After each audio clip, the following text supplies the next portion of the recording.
चारुमङ्गलम् देवकी सुपुत्राय देवदेवोत्तमाय चापचात गुरुवारय भव्यमङ्गलम्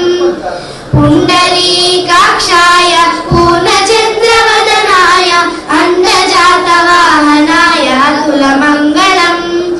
विमलरूपाय विविधवेदान्तवेद्याय सृजनचित्तकामिताय शुभगमङ्गलम् रामदास मृदुल हृदय तामरस निवासाय स्वामी भद्रगिरिवराय सर्वमङ्गलम् स्वामी भद्रगिरिवराय सर्वमङ्गलम् स्वामी भद्रगिरिवराय